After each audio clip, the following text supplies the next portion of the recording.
சிம்ம ராசினருக்கு இந்த குரு பெயர்ச்சி என்னென்ன பலன்களை வழங்கப் போகிறது என்பதை இந்த காணொளியில் காண்போம்.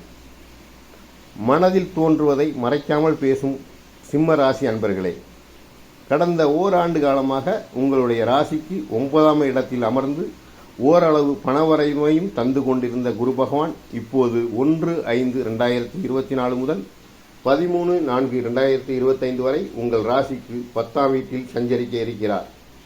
10ஆம் இடம் பதவியை கெடுக்குமே, அந்தஸ்தை குறைக்குமே என்றெல்லாம் பெரிதாக கவலைப்பட வேண்டாம்.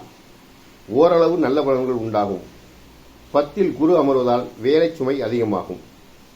பெரிய பிரச்சனைகள் எல்லாம் வந்துவிடுமோ, இதுவரை கட்டி காப்பாற்றிய கௌரவத்தை இழந்து விடுவோமோ என்ற கவலைகள் வந்து நீங்கும்.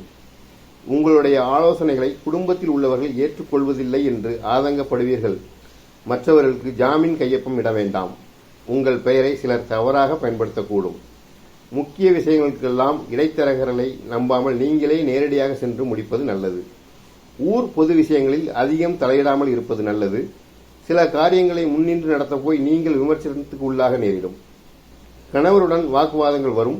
அவரும் அடிக்கடி கோபப்படுவார். அவர் ஏதோ ஒரு டென்ஷனில் கத்துவதை எல்லாம் நீங்கள் பெரிதுபடுத்திக் கொண்டிருக்க தேவையில்லை. பிள்ளைகளின் உயர்கல்வி மற்றும் திருமணத்துக்காக அதிகம் அலைய வேண்டி வரும். மாமனார், மச்சினர், நாத்தனார் வகையில் விமர்சனங்கள் அதிகமாகும்.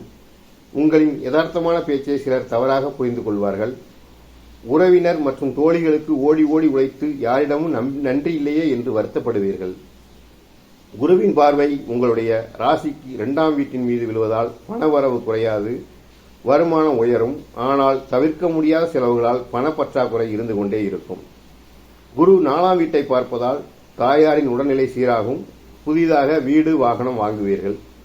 குரு 6ஆம் வீட்டை பார்ப்பதால் பழைய கடனை பைசல் செய்ய வழி பிறக்கும். நன்றி, வணக்கம்.